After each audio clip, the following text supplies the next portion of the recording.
But ye shall receive power after that the Holy Ghost is come upon you.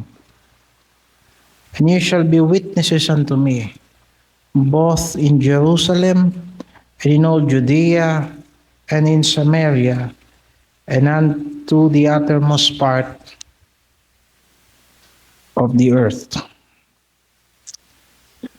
Sa Tagalog, data po at tatanggapin ninyo ang kapangyarihan pagdating sa inyo ng Espiritu Santo. At kayo'y magiging mga saksi ko sa Jerusalem at sa buong Judea at Samaria hanggang sa kahuli-hulihang hangganan ng lupa. Pagpalain ng Panginoon ang kanyang pagkabasa ng kanyang salita. Pag-uusapan natin ngayon ay ang pagbibigay kapangyarihan ng Diyos sa iglesia para magpatotoo. Bakit binigyan ng Diyos ang iglesia ng kapangyarihan? Simpleng sagot lang po, para magpatotoo. Kung ikukumpara natin yan doon sa Lucas 24, ang talata ay 44 hanggang 49. Kung kukumpara natin yan sa Luke chapter 24, verse 44 hanggang 49, makikita natin yung expanded na form ng binasa natin sa Acts 1:8.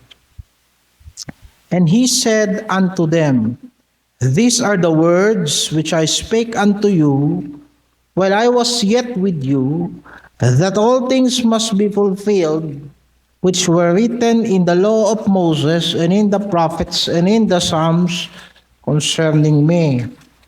Then opened he their understanding, that they might understand the scripture.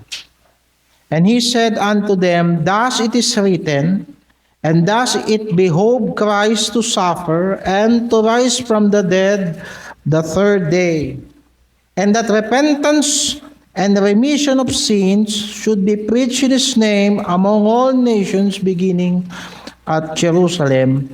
And ye are witnesses of these things.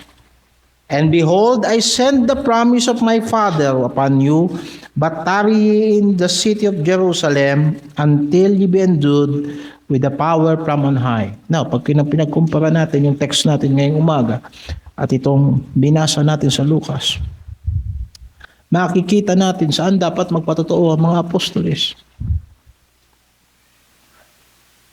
Una ay pinapatotohanan nila na yung sinulat ni Moises at ng mga propeta at yung nakasulat sa mga awit patungkol sa Mesiyas ay natupad na. Though ang ating Panginoong Hesukristo, for 3 years, approximately 3 years, ay gumawa ng himala sa Israel. Siya ay nagparoot pa rito sa Israel. Yet maraming mga tao ang hindi nakakaintindi ng significance ng ginawa ni Kristo. Hindi nila naunawaan pa na itong mga kasulatan ay natupad na. Kahit itong mga alagad ng ating Panginoong Hesukristo, kaya lang nila naunawaan ang kasulatan because sabi ng binasa natin, pinuksan ng ating Panginoong Hesus ang kanilang pangunawa. Luke 24:45. Kaya po, alam mo, tinuturo po natin sa banal na kasulatan, na kahit anong basa ng tao ng Biblia, hindi po garantiya yan na mauunawaan niya ang nakasulat nito at lalong makikita niya si Kristo. Maliban na ang Kristo mismo ang magbukas ng pangunawa ng tao kagaya ng ginawa niya sa mga apostoles. Na siya namang pinatotohanan ng mga apostoles sa kanilang panahon na yung pong nakasulat sa lumang tipan ay natupad na. Pangalawa, doon uli sa binasa natin sa Lucas 24, ang pangalawa nilang patotohanan na itong Kristo ay namatay. At pagkatapos ng 3 araw, siya ay muling nabuhay. Na nagpapatunay na una yun ang katuparan nga ng kasulatan at pangalawa ng kanyang identity. Ilang beses ang mga Pariseo nang hingi ng tanda sa Panginoon. Anong tanda na ikaw nga ang Kristo? Ang sabi nila, alam mo, masamang lahi naghahanap ng tanda. Wala akong ibibigay na tanda maliban sa tanda ng Propeta Jonas. Nakagaya ng si Propeta Jonas ay 3 araw at 3 gabi na nasa tiyan ng malaking isda, ganon din naman ang anak ng tao ay dapat 3 araw at 3 gabi sa pusod ng lupa. Sa isang banda may nagsabi, nang si Jesucristo ay naglinis ng templo, nang siya'y pumasok sa templo at kanyang pinagtabuyan, yung mga nagbebenta sa loob ng templo, tinanong siya ng mga Pariseo, anong karapatan mo na gawin ng mga bagay na yan? Sapagkat alam nila mula sa Propeta Malakias na kapag dumating ang Mesiyas, kanyang lilinisin ang templo at kanyang pakababanalin ang mga anak ni Levi o yung mga pagkasaserdote. Tiyatanong nila, anong karapatan mo para linisin ang templo? At sumagot ang ating Panginoong Jesucristo, sirain niyo ang templong ito at sa loob ng 3 araw ay muli kong itatayo. Itong mga tao, palibhasa na nakatingin sila sa makalupang struktura, hindi nila nauunawaan na ang tinutukoy ni Kristo yung kanyang katawan.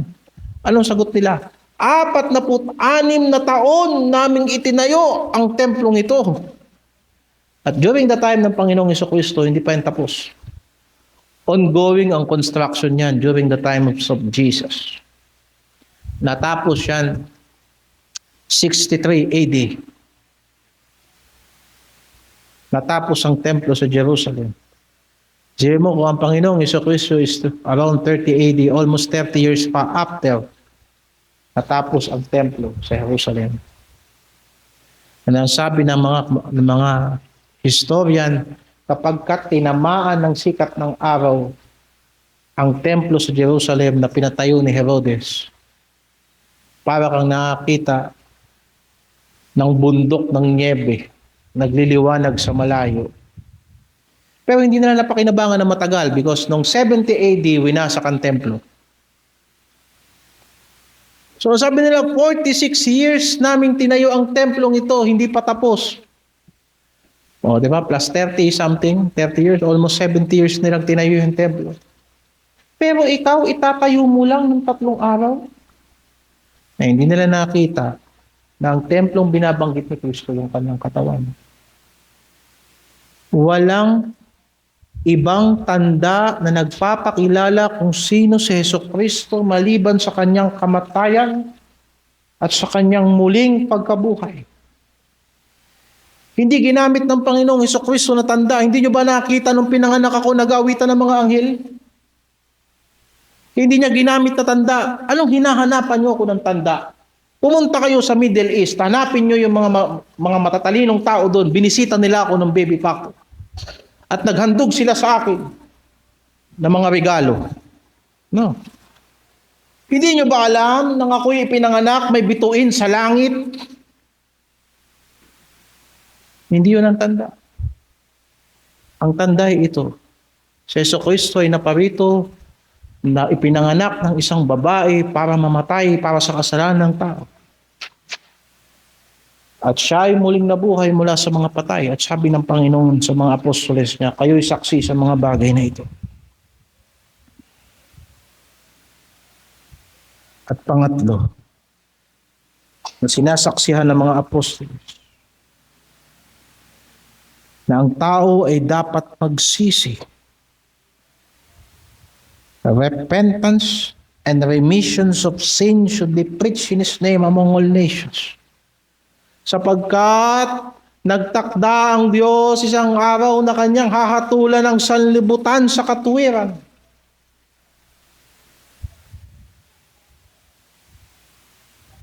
I remember once, nanood ako ng debate ng isang atheist.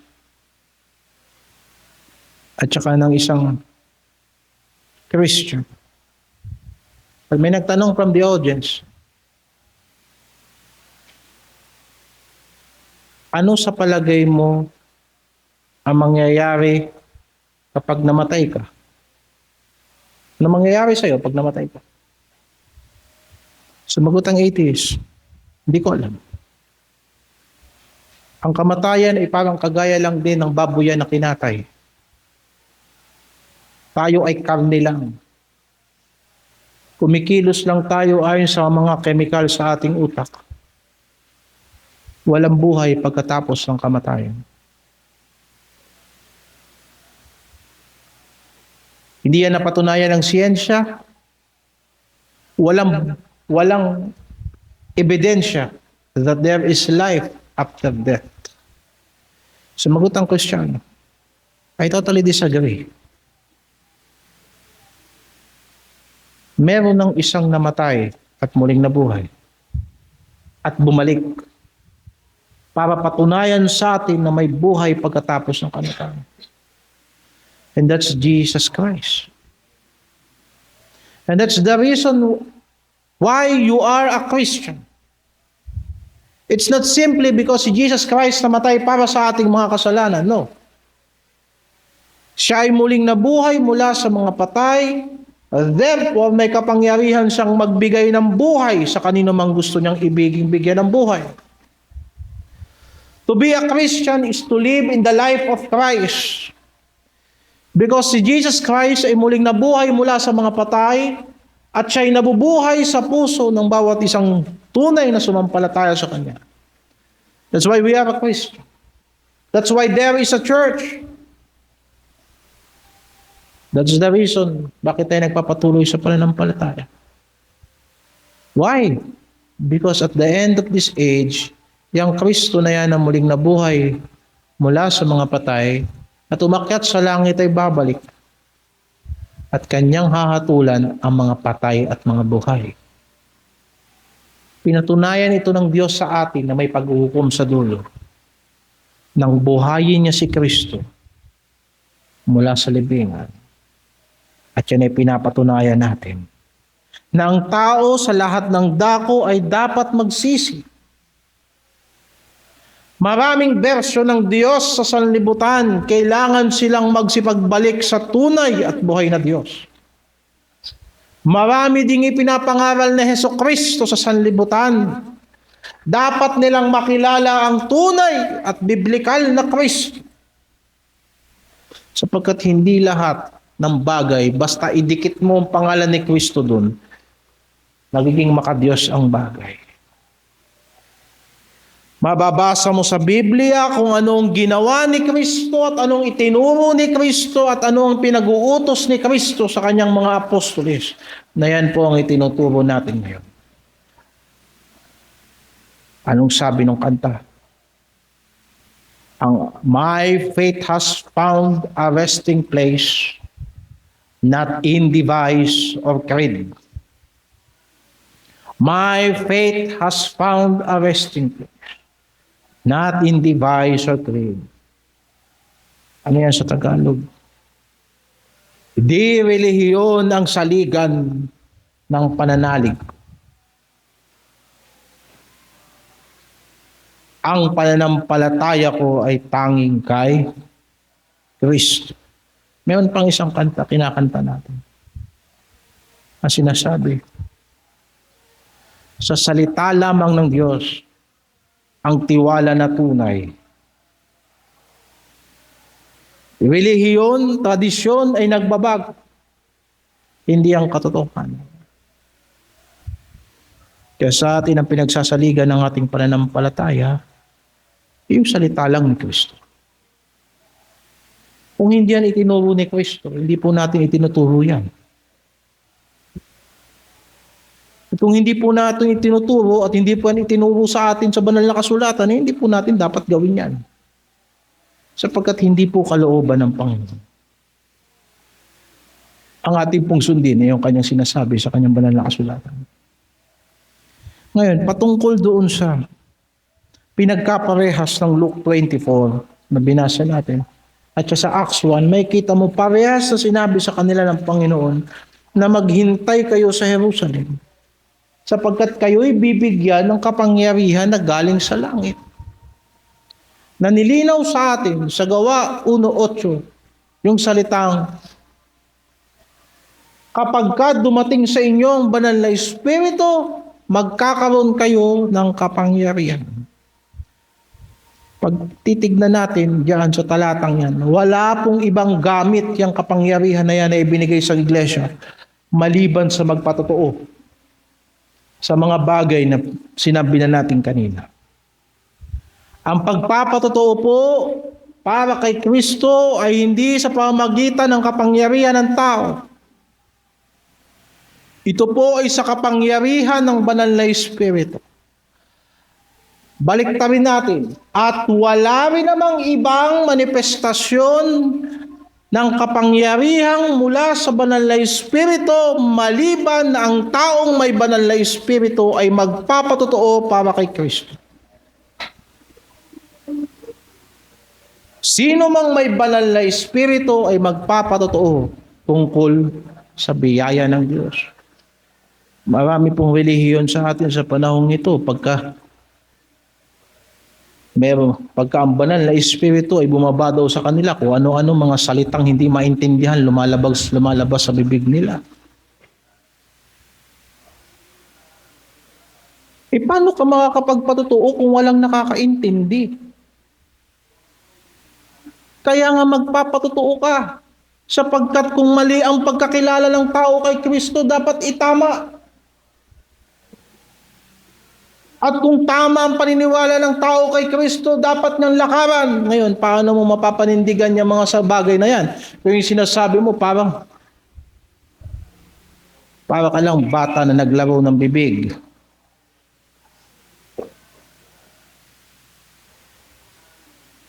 Hindi ba? Meron naman nagsabi na kapag ka po sila ay binababaan ng banal na Espiritu, naglulupasay sa sahig. Nagsisipag-nisay, nagsisipag-gulong sa kanilang mga kapilya. Wala po akong nabasa sa banal na kasulatan na binabumaba ang banal na Espiritu ng isang tao. Meron akong nabasa ganito. Nang isang araw ang Panginoong Jesucristo lumapit sa kanyang mga alagad, Panginoon, bakit po itong taong ito hindi namin mapagaling? Sabi ng Panginoon, ano ba yan? Siya po'y inaalihan ng masamang espiritu. Minsan po bumabagsak na lang siya at naglulupasay at bumubula ang bibig. Hindi ba? Hindi mo makikita sa banal na kasulatan na kapag dumating ang espiritu sa tao, mawawalan siya ng kontrol. Totoo pa nga sinasabi ng banal na kasulatan na ang bunga ng espiritu ay pagtitimpi. Hindi pangingisay. Ang bunga ng banal na espiritu pagpipigil sa sarili. Hindi pagkakaroon ng hysterical na pag-iyak na walang katapusan, bigla ka lang tatawa ng tatawa sapagkat ikaw ay napuspos ng banal na espiritu na walang kadahi-dahilan. Sa palagay ko, ang gano'n ay may sapi. Hindi po gano'n. Nililinaw ko lang sapagkat sinabi ng binasa natin na pag dumating ang banal na espiritu, kayo ay magiging mga saksi ko. Kayo ay magpapatotoo tungkol kay Kristo.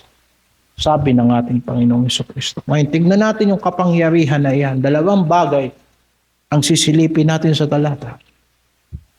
Una, na yung kapangyarihan na sinasabi ng Panginoon ay hindi basta mula sa banal na Espiritu, kung hindi mismong ang banal na Espiritu na gumagawa sa iglesia. Hindi po basta binibigyan ng Diyos ng kapangyarihan ng iglesia. Sinabi ng banal na kasulatan, walang ibang kapangyarihan maliban ang Diyos. Yan ang kapangyarihan.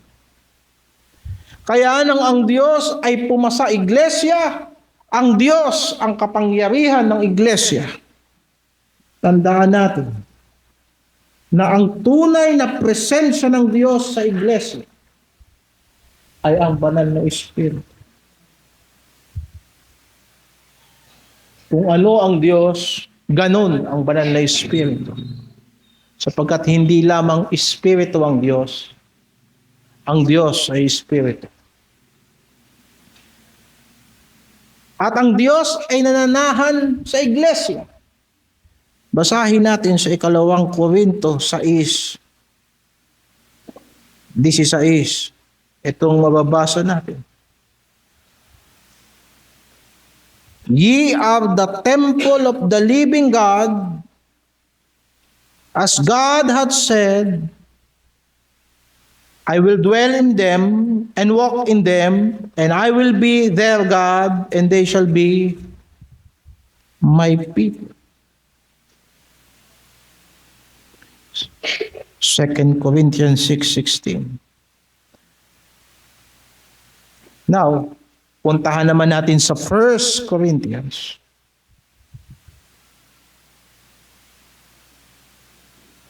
(6:19). What? Know ye not that your body is the temple of the Holy Ghost, which is in you, which ye have of God, and ye are not of your own? Isipin mo, sa 2 Corinthians binasa natin, ye have the temple of the living God. At sa 1 Corinthians binasa natin, ye have the temple of the Holy Ghost. It is interchangeably ginagamit. May mga kulto na hindi po nagtuturo na ang banal na Espiritu ay Diyos. Pagaya po yung mga saksi. Yung mga saksi, ano bang denominasyon niya? Ayokong banggitin ang pangalan ni Jehovah at ikakabit sa kanila sapagkat mga bulaang saksi sila. Hindi sila nagtuturo na ang banal na Espiritu, Diyos. Itinuturo nila na ang banal na Espiritu, impluensya ng Diyos. Hininga ng Diyos. Puwersa ng Diyos. Hangin. Pero hindi Diyos. Nakagaya ng Diyos na may personalidad, may kalooban, may sariling pag-iisip, may sariling damdamin. Makikita natin na hindi po siya basta anino lang. Sapagkat kahit sa bautismo makikita natin, sinabihan tayo ng Panginoon na bautismuhan niyo ang lahat ng mga tagasunod ni Kristo sa pangalan ng Ama at ng Anak at ng Banal na Espiritu. Sila ay equal. Iba sa isa't isa, subalit iisa sa pagka-Diyos. Iisang Diyos. Ang Banal na Espiritu. Diyos. Nananahan sa iglesia. Sa Efeso 2:21 hanggang 22, mababasa natin. Ng iglesia ay tirahan ng Diyos sa pamamagitan ng Banal na Espiritu. Ang doktrina ng pagka-Diyos ng Banal na Espiritu ay pinanghahawakan ng mga apostoles. Bumasa tayo sa Gawa 5, 3 hanggang 4.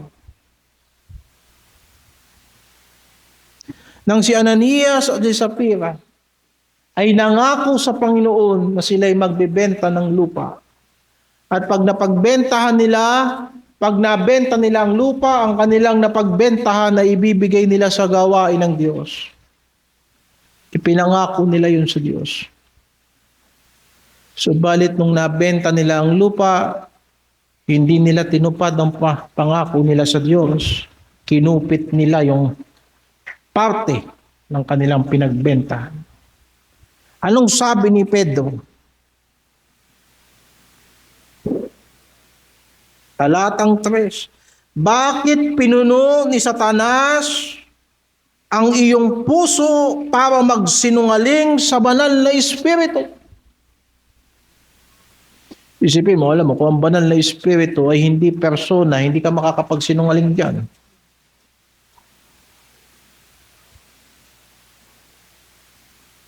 Makapagsisinungaling ka lang sa mga tao, sa mga bagay, sa mga nilalang na may isip at may damdamin. Magsinungaling ka nga sa hangin. Magsinungaling ka sa bato. Hindi, di ba? Pwede ka lang magsinungaling sa mga personalidad at sa mga may buhay na may kakayanang umalam ng katotohanan. Sa makatuwid, ang banal na Espiritu ay may kakayanang umalam ng katotohanan sapagkat siya ay Espiritu ng katotohanan. Kasi sinabi ni Pedro, bakit pinuno ng Satanas ang iyong puso na ikaw ay nagsinungaling sa banal na Espiritu? And then sa talatang 4, sinabing, hindi ka nagsinungaling sa tao, nagsinungaling ka sa Diyos. Sa makatuwid, kanino nagsinungaling si Ananias at Sapphira? Sa banal na Espiritu. Hindi siya nagsinungaling sa tao, nagsinungaling siya sa Diyos. Sa makatuwid, ang banal na Espiritu ay Diyos. Maliwanag. Sapagkat kung ano ang Diyos, ganun ang banal na Espiritu.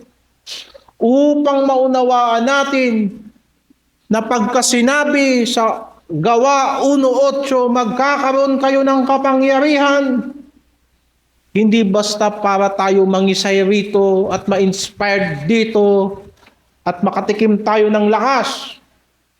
Kung hindi ang Diyos mismo ang kalakasan ng iglesia, na nasa kalagitnaan ng iglesia, na nasa puso ng bawat sumasampalataya, ang Diyos na makapangyarihan sa lahat.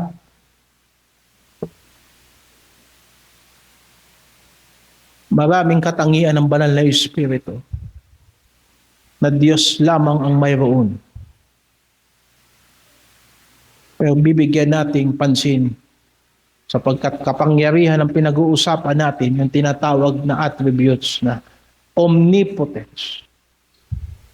Pagka sinabing omnipotent, walang bagay na hindi kayang gawin ng Diyos. Walang imposible sa Diyos. Lahat ng bagay ay kayang gawin ng Panginoon. Basahin mo sa Jeremias 32, talatang 27. Jeremiah 32, verse 27. Behold, I am the God of all flesh. Is there anything too hard for me? Tinanong ng Panginoon ang mga Hudyo, ako ang Panginoon ng lahat ng laman, lahat ng may buhay, lahat ng tao, lahat ng hayop. Meron bang mahirap para sa akin? And that is a rhetorical question. Of course, ang sagot, wala. Psalms 19 verse 1, the heavens declare the glory of God, and the firmament His handiworks. Ang langit ay nagpapahayag ng kaluwalhatian ng Diyos. Yan ay nagpapatunay ng kanyang kapangyarihan na lumalang. May mga bagay na nilalang, therefore may lumalang yan. May mga bagay sa daigdig na nagpapakita na may Diyos na gumawa ng mga bagay na yan. Humarap ka sa salamin, makikita mo, hindi pwedeng nanggaling ka lang sa test tube. Walang bagay sa daigdig na ito na hindi nanggaling sa isip at sa kapangyarihan ng Diyos. Maaaring ang tao makakopya ng mga gawa ng Diyos. At minsan sinusuway na nga nila yung mga gawa ng Diyos sa pamagitan ng kanilang advanced na siyensya.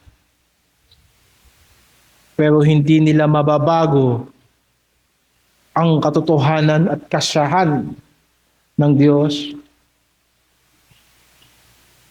Hindi nila makukopyang tunay ang perpektong gawa ng Diyos. At lalong hindi tayo makakaimbento ng tao. Maaaring sasabihin mo, through your inherent physical and biological na kapasidad, pwede kang gumawa ng tao as part of being a human, pero hindi ka makaagawa ng tao mula sa wala.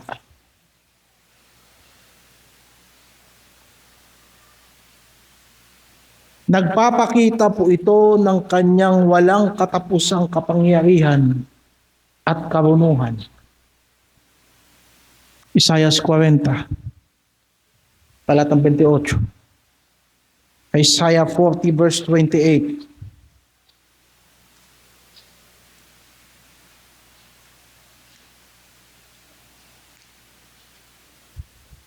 Hast thou not known? Hast thou not heard that the everlasting God, the Lord, the Creator of the ends of the earth, fainteth not, neither is weary? There is no searching of his understanding.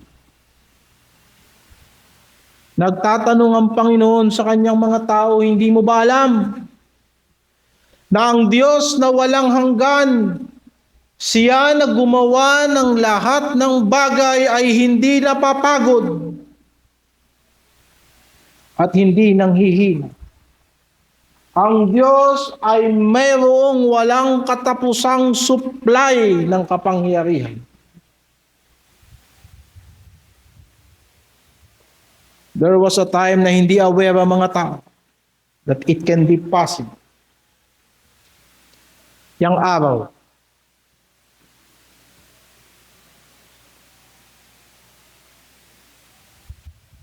lumiliwanag na yan since 6,000 years ago. It's getting hotter and hotter. Pero isang araw, yung araw na yan ay magdidilim. Kagaya ng kahit anong bituin, mamamatay ang bituin. Yung atomic bomb na nakakapag-generate ng malakas na power sa pamamagitan ng mga fissionable materials. Pinasabog ng Japan, ng Amerika sa Japan. Nowadays, sa mga bansa ay mayroon na silang nuclear energy. Ang nilalagay nila sa mga submarine nila na kaya nilang tumagal sa ilalim ng dagat kahit practically walang ahonan. Nauubos na yung mga resources ng daigdig. So naghahanap sila.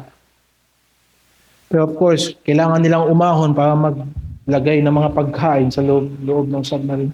Pero practically, pwede na ngayong maglayag ang mga submarine ng taon na hindi nagre-refuel because of the nuclear energy. So think of it. Na ang Diyos sa pamamagitan ng kanyang pagka-Diyos ay napapanatili niya ang lahat ng bagay. At sabi ng binasa natin, hindi siya napapagod. At hindi pa siya manghihina. At hindi siya manghihina. At sapagkat sa kanyang paglalang, dalawang bagay ang makikita mo sa paglalang. Una, yung katalinuhang magdisenyo. Pangalawa, yung kakayanang gumawa. Kaya binasa natin dito na hindi siya napapagod at hindi mapag-uunawa ang kanyang karunungan. Tayo, we are creative na nilalang. We are creative ng mga tao. Pagka gumawa ka ng isang bagay, ang ipinapakita dyan, ang iyong talento, na nagpapakita ng dalawang bagay, ang talento, yung skill, at saka yung imagination. Sapagkat bago mo gawin, nabuo mo na yan sa isip mo. Kung naisip mo lang pero wala kang kakayanang gawin yan, hindi buo ang iyong talento. At kung gawa ka naman ng gawa, pero hindi ka nag-iisip, hindi rin buo ang iyong talento. Pero tignan mo ang daigdig na ginawa ng Diyos. Ito ay pinag-isipan ng Diyos. Minsan lang hindi natin maunawa ang kanyang plano. But it comes from the mind of God. At naisip ng Diyos, ibig sabihin, kaya niyang gawin. Sapagkat siya ay makapangyarihan sa lahat. Ganon din ang sinasabi sa banal na Espiritu. Madalas, kapag sinabing omnipotence sa paglalang na lahat ng bagay, binabanggit natin yan sa Diyos Ama. Precision ay totoo. In the beginning, God created the heavens and the earth. At minsan, binabanggit din natin ito kay Jesus Christ. John 1:1, in the beginning was the Word, and the Word was with God, and the Word was God. The same was in the beginning with God. All things were made by Him. And without Him, which is Jesus Christ, the Word, without Him was not anything made that was made.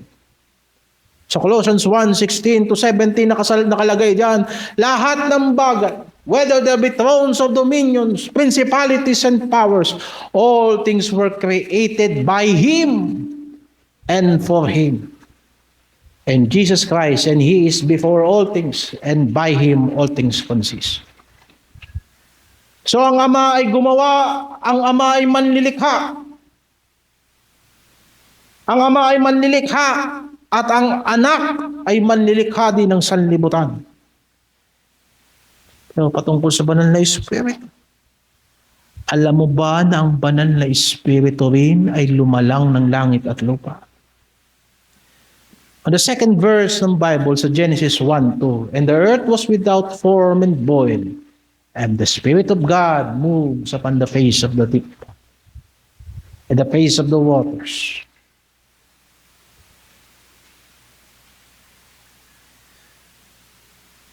Basahin mo sa Job 26 verse 13. Job 26:13.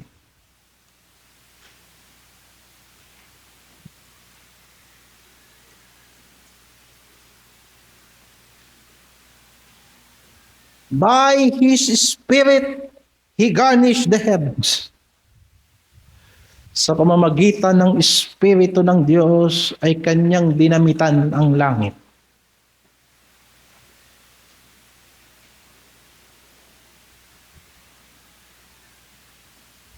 Chapter 33 verse 4 ng Job. Job 33 verse 4. The Spirit of God hath made me, and the breath of the Almighty had given me life. The Spirit of God made me. Of course, hindi ito messianic prophecy. Sapagkat ang nagsalita nito ay tao, si Elihu. Pinagsalitaan niya si Job, siya ay normal na tao. In fact, hindi nga natuwa ang Diyos sa kanya. Sapagkat mali ang kanyang pagka-counseling kay Job. Kasi ang tao ay nilalang ng Espiritu ng Diyos. Pumunta ka sa 104, verse 30 ng Psalms. Psalms 104, verse 30.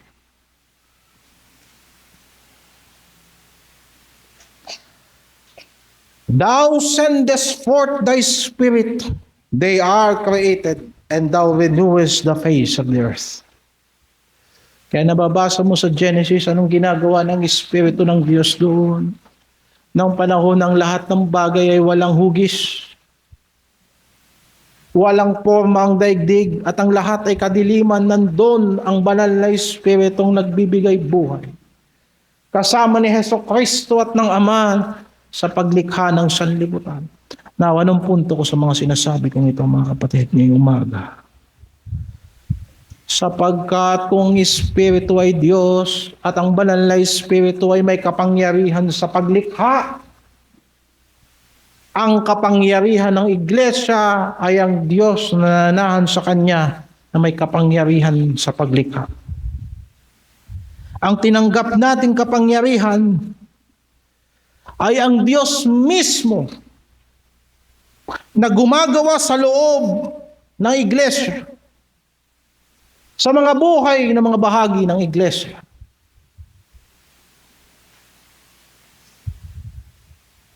Nakita natin itong perpekto sa buhay ni Kristo. Sa Gawa 10:38, Acts 10:38,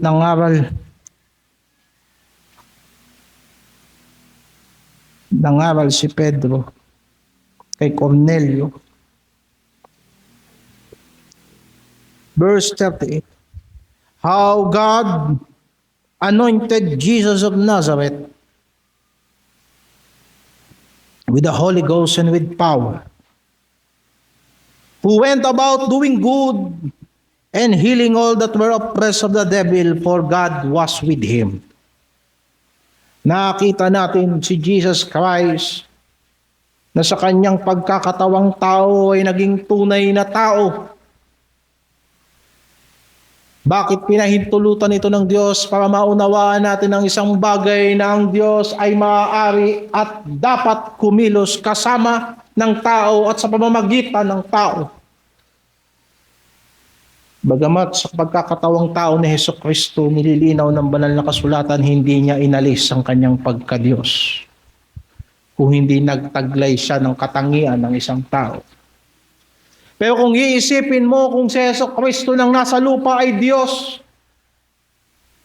na may kalikasang tao na pinangunahan ng banal na Espiritu, bakit tayong mga simpleng tao lamang ay hindi magdidepende sa kapangyarihan ng banal na Espiritu sa pangunguna ng Diyos? Samantalang hindi tayo Diyos na nagkatawang tao.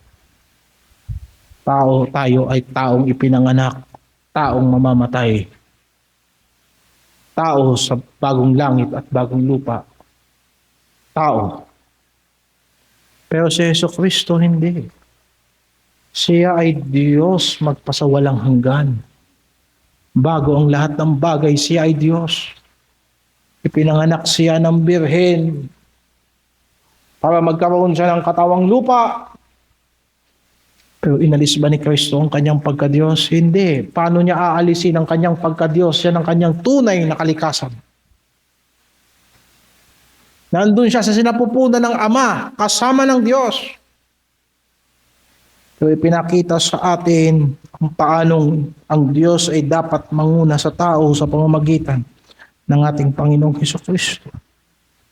Ang pagkilos ng Diyos sa buhay ni Kristo dito sa lupa ay ipinagpapatuloy ng Diyos ngayon sa pamamagitan ng iglesia na siyang katawan ni Kristo. Kaya nga inisa-isa ng Panginoon kung ano ang gawain ng iglesia. O dapat kong sabihin, inisa-isa ng Panginoong Hesukristo anong gawain ng banal na Espiritu sa iglesia. Anong gagawin ng banal na Espiritu sa iglesia? Sinabi sa Juan 14:26 na kapag dumating ang mga aliw sa makatuwid ang banal na Espiritu, kanyang tuturuan kayo sa lahat ng bagay. Nakita mo ba dyan yung salitang lahat ng bagay? Ang pagbibigay kaluwalhatian sa Diyos ay umaabot sa mga pinakasimpleng gawain natin sa buhay, kagaya ng pagkain at pag-inom. Napaka-basic. Pero pag dumating ang banal na Espiritu, na siyang mang-aaliw ng Kristiyano, na siyang tagapatnubay ng iglesia, tuturuan niya ang kanyang iglesia sa lahat ng bagay. Kung tutuusin po mga kapatid, isip-isipin ninyo, na sa iglesia ng Panginoon, walang parte ng iglesia na hindi pinangungunahan ng Diyos. Sapagkat trabaho ng banal na Espiritong magturo sa atin sa lahat ng bagay. Na sa lahat ng bagay na ginagawa natin, pinapaalala po sa atin ang turo ng ating Panginoong Hesukristo. Nakasulat yun. He shall teach you all things and bring all things to your remembrance whatsoever I have said unto you. Ano man ang inyong ginagawa, may turo ang banal na Espiritu sa mga bagay na yan. Hindi po matanggap ng sanlibutan ng katotohanan na yan. Na kapag ka ikaw ay Kristo, hindi mo na pagmamayari ang sarili. Ididikta ni Kristo kung paano ka mabubuhay. Now you take it or leave it. Lahat ng parte ng buhay ng tao, itinuro ni Kristo sa Ebanghelyo, ipapaalala sa iyo ng banal na Espiritu yan. It's either you obey Jesus Christ o matagpuan mong ang buong buhay mo lumalaban ka sa banal na Espiritu. And then second, mababasa mo sa John 15:26, He shall testify of me. Ang banal na Espiritu ay nagpapatotoo sino ang Kristo. Lalo na sa panahong ito, mga kapatid, ang daming bersyon ng Kristo. Hindi po ako naniniwala na lahat ng Kristo ay pare-parehas. Ang banal na Espiritu ay magpapatotoo tungkol sa tunay at biblikal na Kristo.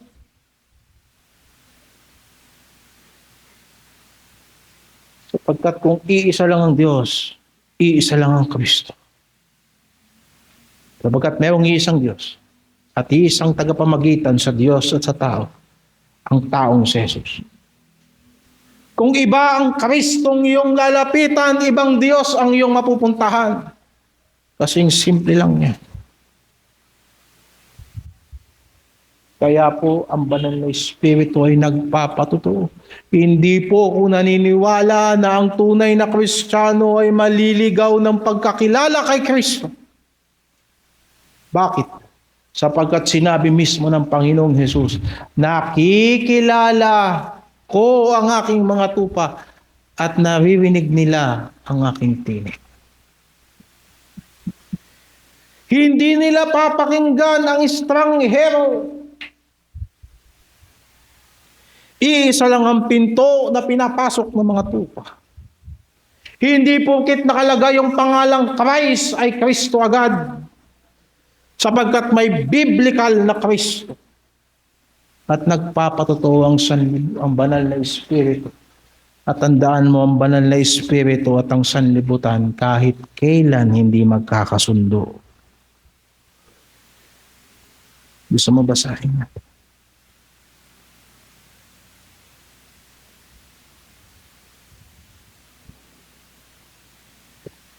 Juan 14, John 14, verse 17. Even the Spirit of truth, whom the world cannot receive, because it seeth him not, neither knoweth him, but you know him, for he dwelleth with you, and shall be with you. Huwag kang magtaka kung bakit ang itinuturo ng banal na Espiritu laging kontra sa sanlibutan. Hindi ka gagawin ng banal na Espiritu na conforme kay kung sinong idol mong artista at kung sinong pamilya ang gusto mong gayahin, kung sinong pinapalo mo sa Facebook. Kukontrahin ng banal na Espiritu yan na magkaganyan ka. Sapagkat ang pinapatotohanan ng banal na Espiritu sa Jesucristo na dapat magkaganon tayo sa Kanya. And He shall testify of me. Maaaring sasabihin ng mga kulto na meron silang tunay na Diyos. Maaaring magkasasabihin nilang meron silang tunay na Kristo pero hindi nila madadaya ang pagkakaroon ng banal na Espiritu. Sapagkat siya'y nananahan sa tunay na Kristiyano. Huwag ka nang magtaka kung bakit ang tunay na Kristiyano na-out of place sa sanlibutan ito. sapagkat siya'y nananahan sa inyo. Hindi nila gusto ang pamamaraan ng ating pamumuhay. Bakit? Kinamumuhay tayo sa salita ni Kristo. Anong magagawa ko? Pinili ko ba itong buhay na to? Hindi. Sinabi ng Panginoon, hindi niyo ako pinili. Ako ang pumili sa inyo. O mapalad itong mga tao na tayo na ibinabalik ng Diyos palagi sa kanyang landas na matuwid. Na nagpapatunay na hindi na natin pagmamayari ang ating buhay. At ang banal na Espiritu ay tatak ng Kristiyano ang sa Diyos ay hindi na sa sanlibutan. Sa John 16:7-8, anong gagawin ng banal na Espiritu sa sanlibutan?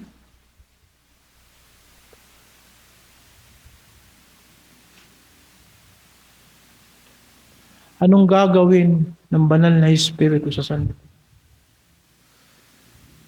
Anong ginamit na salita sa reprove dia?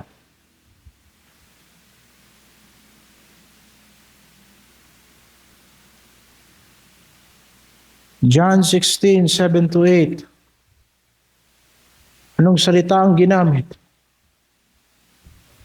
Susumbatan. Kung may gawain ng banal na Espiritu sa buhay ng mga Kristiyano, may gawain din ng banal na Espiritu sa buhay ng mga tao sa sanlibutan. Anong gagawin? Susumbatan niya ang sanlibutan. Kahit kailan hindi aalawin ng Espiritu ng Diyos ang makasalanang sanlibutan ito.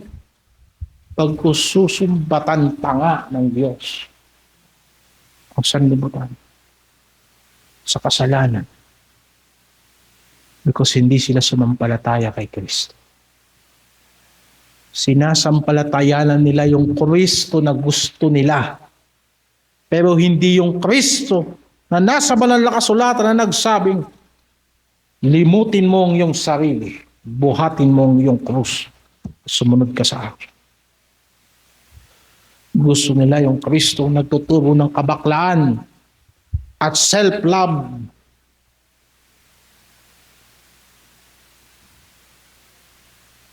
Yung Kristong puro pag-ibig lang, pero hindi nagtuturo ng makatuwirang pamumuhay. Hindi. Hindi ka sumasampalataya kay Kristo. Sapagkat alam mong pag sumampalataya ka kay Kristo, mag-iiba ang takbo ng buhay mo, hindi kagaya ng takbo sa sanlibutan.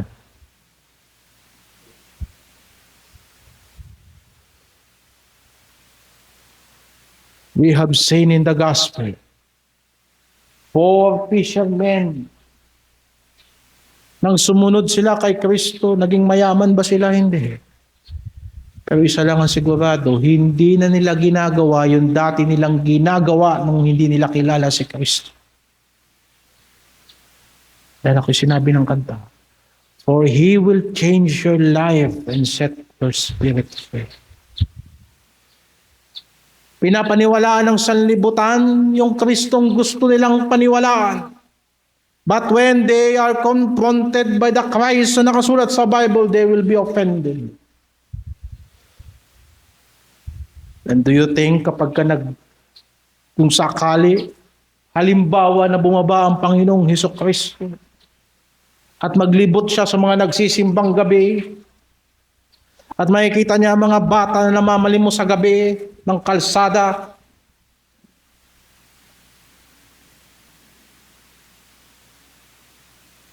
pag nakakita niya ang mga pagsamba sa Diyos-Diyosan, at sasabihin ng mga tao sa Kanya, ginagawa namin po para sa iyo. Para sa iyo ito lahat. Inaalala namin ang iyong kapanganakan, para sa iyo ito lahat. Sa tingin niyo matutuwa ang Panginoong Hesukristo. O baka kagaya ng sa panahon ni Noah, na mga tao ay nagkakainan, nag-iinuman, nag-aasawahan, December bride. Ay babalik ang anak ng tao na hindi nagbibigay ng warning. Sige.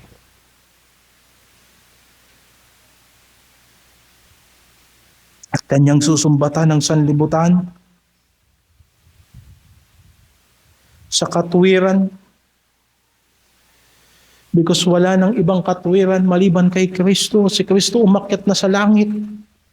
Kung ano-anong katwiran ang kinakatwiran ng Diyos sa tao, or rather I should say, kung ano-anong katwiran ang kinakatwiran ng tao sa Diyos, mapagmukha niya lang ang sarili niyang mabuti. Pero isa lang ang katwiran na hinahanap ng Diyos at tinatanggap ng Diyos, ang katwiran ni Kristo. Sa susumbatan ng banal na Espiritu ang sanlibutan, puro kayo pagmamatuwid. Ang ginagawa nyo, pagandahin ang sarili ninyo. Ayaw nyong tanggapin na kayo'y makasalanan at isa lang ang katwiran sa harapan ng Diyos. Ayun, yung nandun sa langit. Nasa pamamagitan niya, pwede tayong lumapit sa trono ng biyaya kahit tayo mga makasalanan. Sapagkat ang matuwid ay mabubuhay sa pananampalataya. At susumbatan niya ang sanlibutan sa hatol, sapagkat si Satanas ay hinatulan. Wala namang panalo si Satanas. Ang prinsipe ng sanlibutan ito ay walang panalo sa Panginoon. Sa madaling salita, mapanakit ang tinig ng banal na Espiritu sa sanlibutan itong walang pananampalataya at sumasamba kay Satanas. Bakit nyo pinapakinggan ng dyablo samantalang tinalo na yan ni Kristo sa krus? Kayong mga nagpapakilalang Kristiyano, pinalaya na kayo diyan sa mga kasalanan. Bakit bumabalik kayo diyan samantalang ang Diyos ng sanlibutan ito'y tinalo na ng Panginoon? Yan ang tinig ng banal na Espiritu. At yan ang trabaho ng banal na Espiritu. Hindi po tayo ang nananakit ng kalooban ng tao. Sapagkat kung mananakit lang tayo ng kalooban ng tao, hindi na ako magbubuklat ng Biblia. Marunong din ako manakit ng kalooban na hindi magbubuklat ng Biblia. Pero kung bubuklatin ng Biblia, hindi ko nais makapanakit. Pero kung namumuhay ang sino man sa kasalanan, at sa hindi kalooban ng Diyos, hindi ka ba matitisod sa salita ng Diyos, palibhasa ika'y masuwayin sa kalooban ng Diyos? Pero bakit ang mga anak ng Diyos, mentras mong sinasaktan ng salita ng Diyos, naaaliw, nabubuhay? At sinasabi nilang the entrance of thy word giveth life.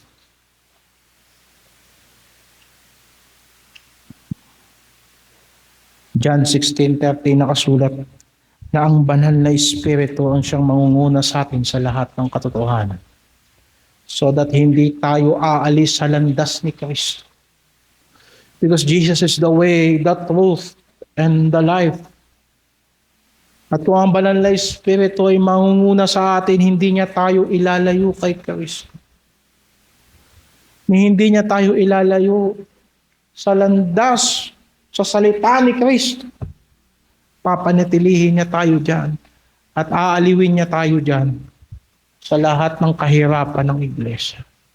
Ngayon, mahaba pang pag-aaral yan sa ministeryo ng banal na Espiritu. Pero pag-isipin ninyo,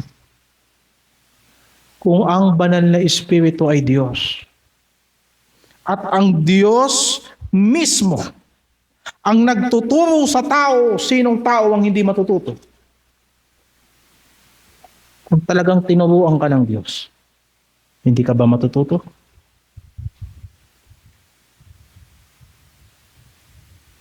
Kung tao lang ang tagapagturo mo, may pintas ka pa sa tao. Kung tao lang ang nag-aakay sa inyo sa salita ng Diyos, maaaring magkamali pa ang taga-aakay ninyo.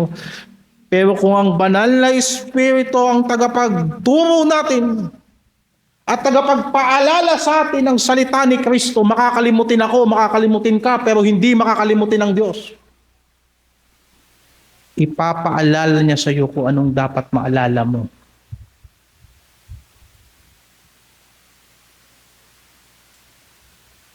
Babagabagin pa niya at hindi siya titigil.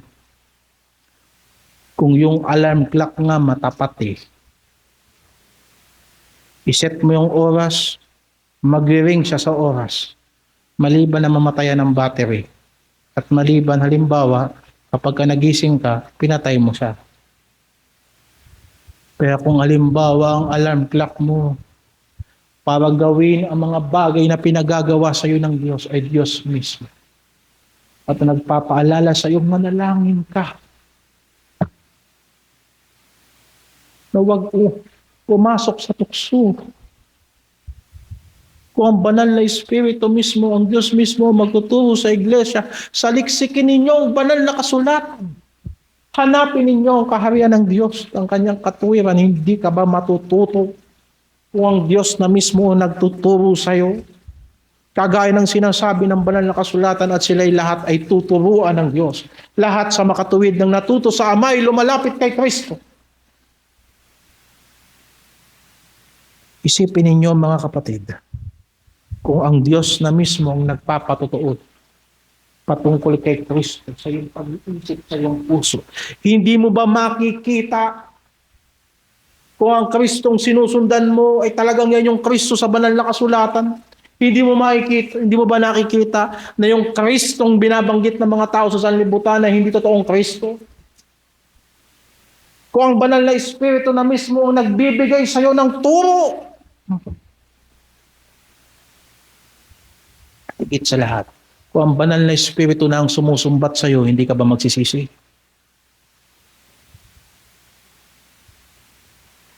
Kung ang banal na Espiritu na mismo ang magsasabi sa tao, magsisi ka na. Kung ang banal na Espiritu ang magsasabi at magpapaalala sa iyo na ang langit at lupa ay lilipas at ang salita ni Jesucristo ay hindi magkakabulha, magtitiwala ka pa ba rin ba sa mga material na bagay na walang katiyakan? Tandaan mo nung unang panahon, wala lahat ng bagay pero nandun ang Diyos. At ang Diyos na yan na nagbigay ng liwanag sa ating mga puso. Kagaya ng sinabi niya sa unang pahina ng Henesis, magkaroon ng liwanag at nagkaroon ng liwanag. Kung ang Diyos ang tatawag ng liwanag sa iyong puso, hindi ba magliliwanag ang puso mo?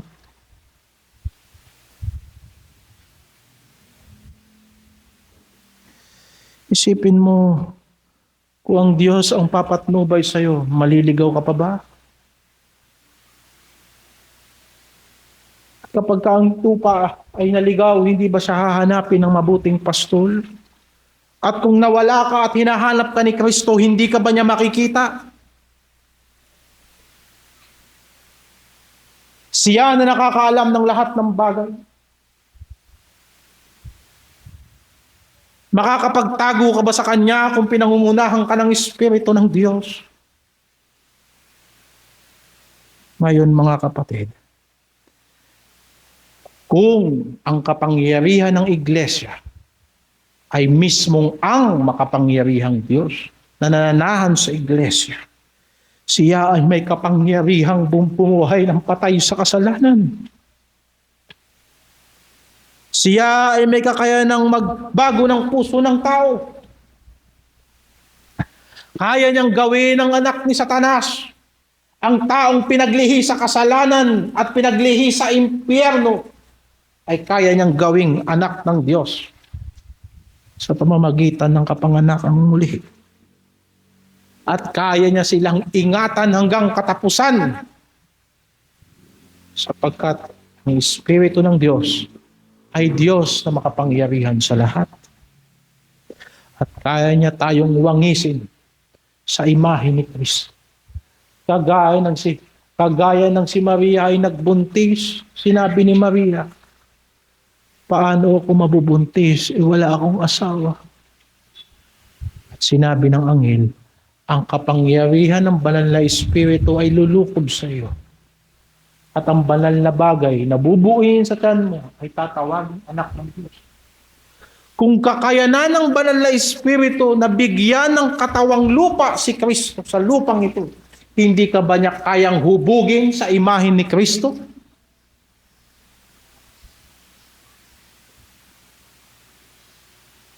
At si Jesucristo ay nagsabing, hindi ko kayo iiwanan.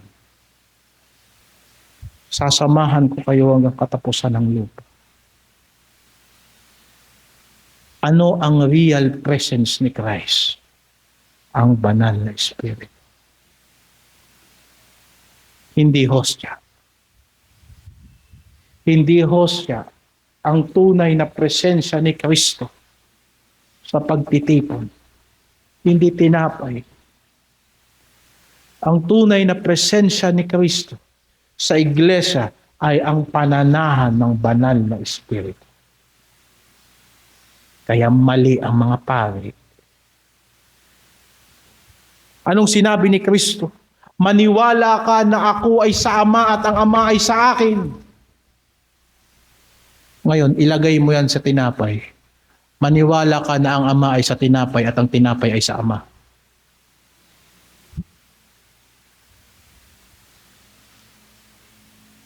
Hindi ba? Pero nakakita natin sa pangangaral ni Pedro, sa Gawa 10:38, binasa natin kanina, na itong si Jesucristo, sa kapangyarihan ng banal na Espiritu, kasama niya ang Diyos. Patunayan mo sa akin na sa isang pirasong tinapay, nandyan ang Ama, nandyan ang Anak, at nandyan ang banal na Espiritu. Wala yan sa theology ng mga pari. Kaya hindi ako makukumbinsing katawan niya ni Kristo. Ni sa hinagap, ni sa filosofiya, ni sa logic. Sapagkat sinabi ni Jesucristo, ako at ang Ama ay iisa. Kung si Jesucristo ay naging tinapay at ang tinapay ay naging si Jesucristo nung kinonsecrate ng pari, dapat nandyan din ang Ama. Pero hindi kasi hostya ang tunay na presensya ni Kristo sa iglesia. Ang tunay na presensya ni Kristo sa iglesia, ang banal na Espiritong nananahan sa inyo at sa atin, na gumagawa sa atin. Patutunayan ko pa sa talata yan. 1.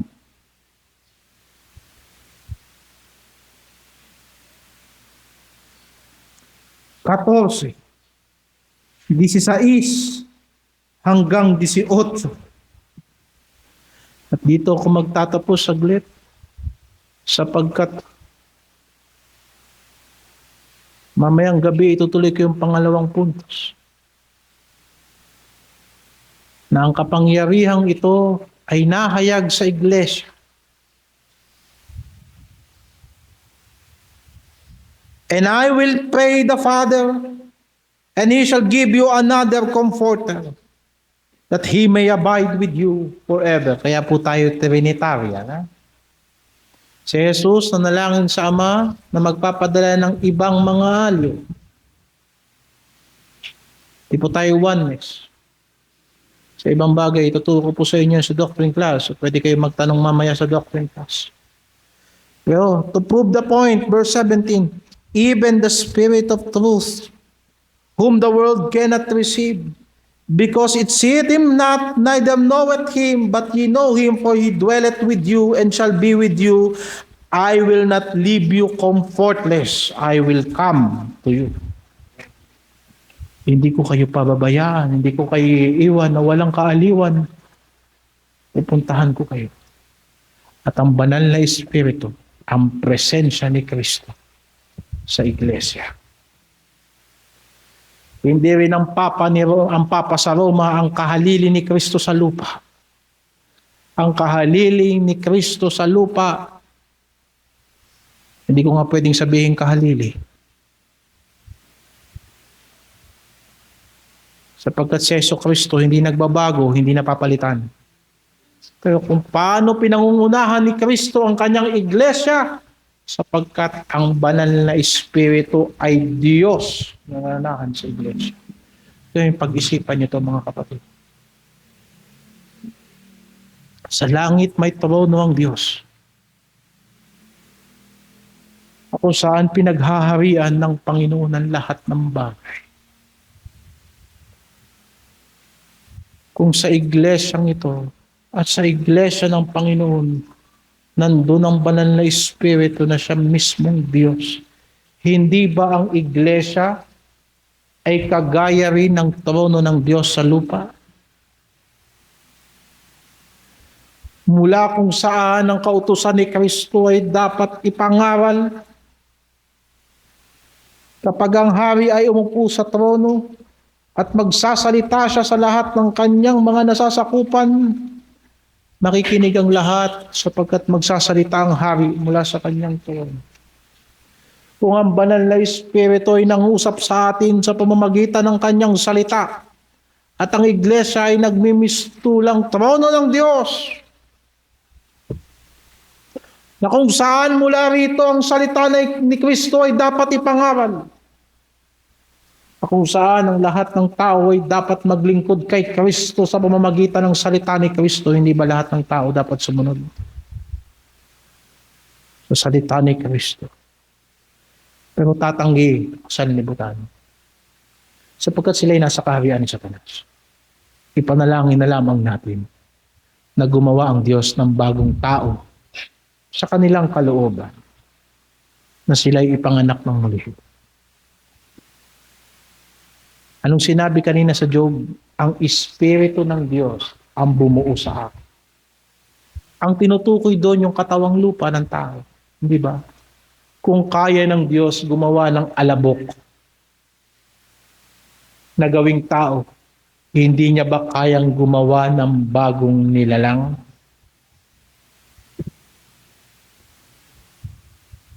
Hindi niya ba kayang baguhin ng taong makasalanan? Ang problema sa daigdig na to na ang tao walang pananampalataya kay Kristo. Yan ang ebanghelyo, mga kapatid. Ipututuloy natin ang pangangaral mamaya. Ang kusaan ng pangangaral natin ngayon, binigyan tayo ng kapangyarihan para magpatotoo. Unang punto, ang kapangyarihang yan ay mismong ang Diyos na makapangyarihang gumagawa sa loob ng iglesia. Manalangin tayo.